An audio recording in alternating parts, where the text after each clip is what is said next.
Pablo Emilio Escobar Gaviria, el narcotraficante que convirtió el crimen en un imperio y su vida en una secuencia de locuras tan absurdas como aterradoras. Durante los años en que reinó desde las montañas de Colombia hasta las calles de Miami, Escobar no solo controló el tráfico de cocaína a nivel mundial, sino que transformó la realidad en una caricatura siniestra.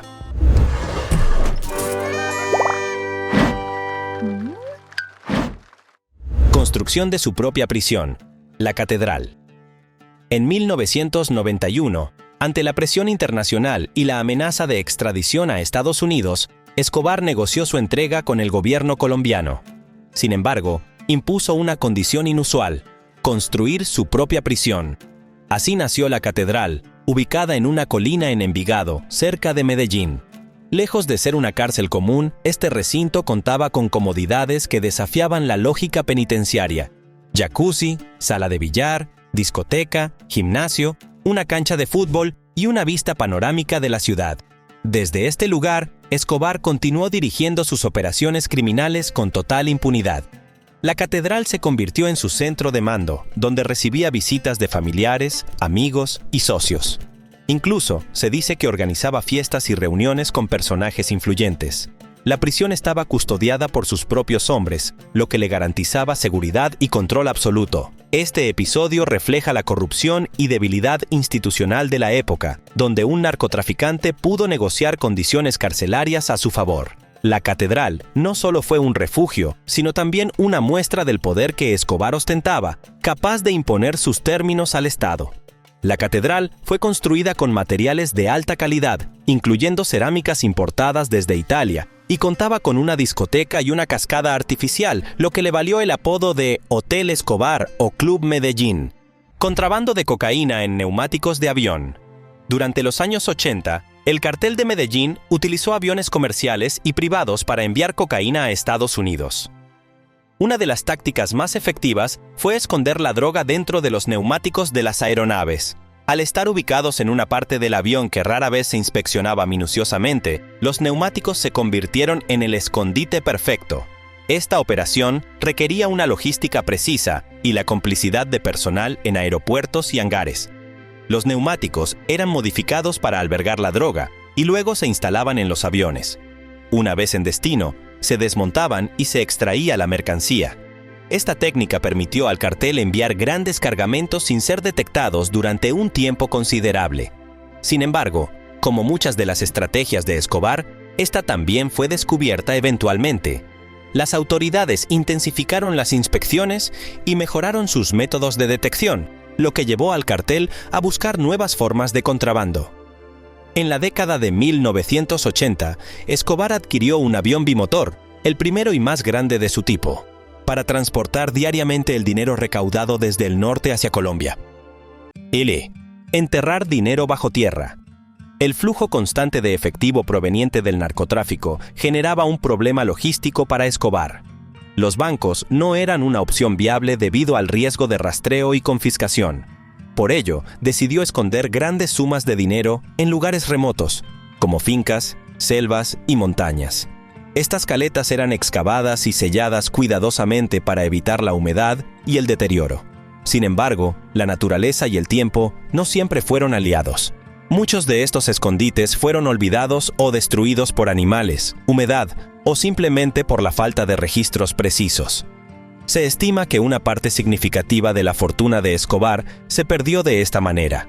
Este método de almacenamiento refleja la magnitud de las ganancias del cartel y la desesperación por encontrar formas de ocultarlas. Además, alimentó la leyenda de los tesoros de Escobar, que aún hoy motivan a buscadores de fortuna a explorar la geografía colombiana en busca de estos escondites. Según diversas fuentes, incluido el testimonio de su hijo Juan Pablo Escobar, se estima que el cartel de Medellín perdía aproximadamente el 10% de sus ganancias anuales debido a daños causados por la humedad, el moho y los roedores en los lugares donde almacenaban grandes sumas de dinero en efectivo. Regalar casas a los pobres.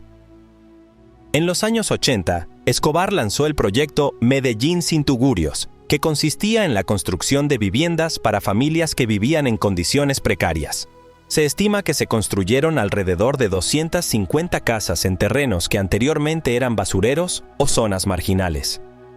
Estas viviendas contaban con servicios básicos y ofrecían una mejora significativa en la calidad de vida de sus habitantes. Este acto, aunque motivado por intereses personales y políticos, tuvo un impacto real en la vida de muchas personas. Escobar fue visto como un Robin Hood moderno, que desafiaba al Estado y ayudaba a los olvidados por el sistema. Esta percepción le otorgó un escudo social que dificultó su persecución y fortaleció su poder en la región.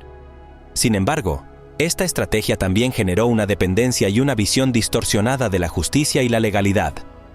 Al asociar el bienestar con las acciones de un narcotraficante, se socavaron los valores institucionales y se perpetuó un ciclo de ilegalidad y corrupción. El barrio Medellín Sin Tugurios, también conocido como Barrio Pablo Escobar, fue fundado en 1984 y actualmente alberga a más de 16,000 personas. Zoológico privado en Hacienda Nápoles. Para Pablo Escobar, la Hacienda Nápoles no solo era una residencia, sino una manifestación de su poder y extravagancia. Ubicada en Puerto Triunfo, Antioquia, la Hacienda Nápoles se convirtió en un símbolo de la opulencia de Escobar. En sus más de 3,000 hectáreas albergaba una colección de animales exóticos traídos ilegalmente de diferentes partes del mundo: elefantes, jirafas, cebras, flamencos y, notablemente, hipopótamos. Estos últimos, originarios de África, encontraron en Colombia un hábitat propicio para su reproducción. El zoológico no solo servía como entretenimiento personal, sino también como una herramienta de relaciones públicas. Escobar permitía la entrada gratuita a la comunidad local, ganándose su simpatía y reforzando su imagen de benefactor. Sin embargo, tras su muerte, la situación cambió drásticamente. Los animales, especialmente los hipopótamos, quedaron sin control y comenzaron a reproducirse sin restricciones. Actualmente, se estima que hay más de 160 hipopótamos en Colombia, considerados una especie invasora que amenaza el ecosistema local. Su presencia ha generado debates sobre cómo manejar esta herencia inesperada del narcotráfico. Los hipopótamos introducidos por Escobar se han multiplicado significativamente y ahora representan una amenaza ecológica en Colombia, con una población estimada de más de 160 ejemplares. Asedio al Palacio de Justicia, 1985. Colombia vivió uno de los capítulos más oscuros y desgarradores de su historia reciente: el asedio al Palacio de Justicia. Ese día, el grupo guerrillero M-19 irrumpió en la sede de la Corte Suprema en Bogotá. Lo que comenzó como una toma simbólica terminó en una masacre televisada que dejó más de 100 muertos, incluyendo a magistrados que en ese momento estaban revisando casos sensibles para el narcotráfico. Pero detrás de las armas, detrás del fuego, detrás de la tragedia, se escondía algo más: una influencia invisible, un interés silencioso que muchos señalan como el verdadero impulsor de la operación. Pablo Escobar, siempre obsesionado con evitar su extradición a Estados Unidos, habría financiado esta incursión con el propósito de destruir expedientes judiciales que lo incriminaban.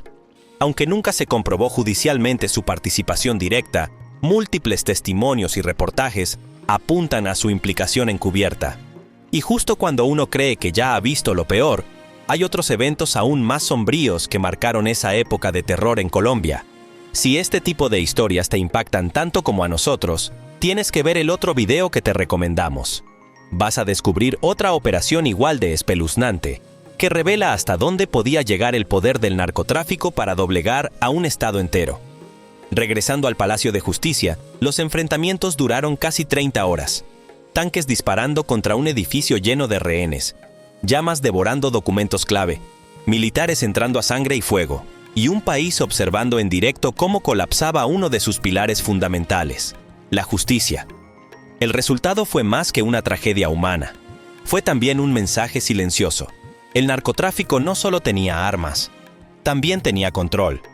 Durante el asalto se perdieron más de 6,000 expedientes judiciales, incluyendo los relacionados con procesos de extradición. Muchos nunca se recuperaron, lo que debilitó severamente la acción penal contra numerosos narcotraficantes. Fuga de su prisión en 1992. ¿Puede un prisionero escapar de una cárcel que él mismo construyó? Pablo lo hizo, demostrando su capacidad para manipular al sistema incluso estando encarcelado. El 21 de julio de 1992, Escobar escapó de La Catedral, la prisión de lujo que él mismo había diseñado y construido.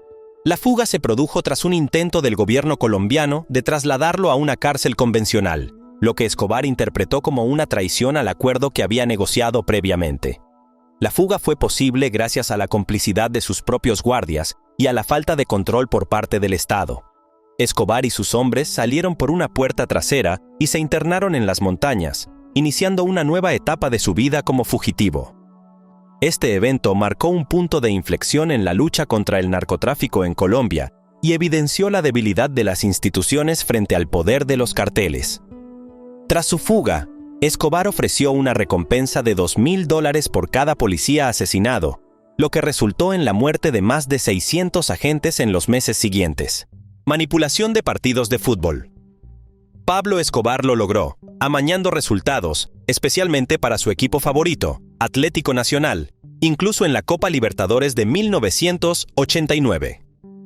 Escobar era un apasionado del fútbol y utilizó su fortuna para financiar equipos y jugadores, ganándose la lealtad de muchos en el ámbito deportivo. Sin embargo, su influencia iba más allá del patrocinio. Se le atribuye la manipulación de partidos mediante sobornos y amenazas a árbitros y jugadores. El caso más emblemático fue la Copa Libertadores de 1989, donde Atlético Nacional se coronó campeón en una final polémica. Se sospecha que Escobar intervino para asegurar la victoria de su equipo, consolidando su imagen de benefactor y aumentando su poder en la sociedad colombiana. En 1989, el árbitro Álvaro Ortega fue asesinado tras anular un gol en un partido de fútbol colombiano en un incidente relacionado con las apuestas ilegales y la influencia de los carteles en el deporte. Carreras de autos en su pista privada. Construyó su propia pista de carreras dentro de la mítica Hacienda Nápoles, en pleno corazón de Colombia, como si fuera un circuito de Fórmula 1 tropical en medio de la selva. Allí, entre la sombra de palmeras y el rugido de jaguares, se escuchaban también los motores de Ferraris, Lamborghinis y Porsches a todo gas, pilotados por el mismísimo Escobar y sus amigos más cercanos. Además, Pablo no se conformaba con admirar la velocidad desde las gradas. Al contrario, se ponía al volante y participaba en competencias reales. Uno de sus mayores orgullos fue haber adquirido un Porsche 911 Carrera RSR de 1974, nada menos que el mismo auto que había sido conducido por el legendario campeón de Fórmula 1 Emerson Fittipaldi.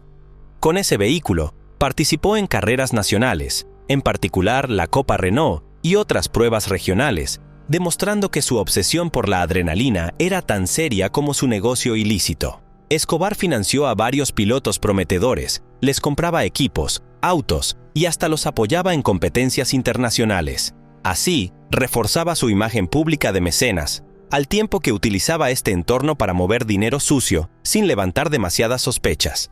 Y es que la Hacienda Nápoles no era una simple finca, era un Disneylandia criminal con todas las atracciones del poder. Zoológico privado, esculturas de dinosaurios, aeropuerto y, claro, una pista de carreras de tamaño considerable donde organizaba eventos cerrados para narcotraficantes, celebridades y políticos.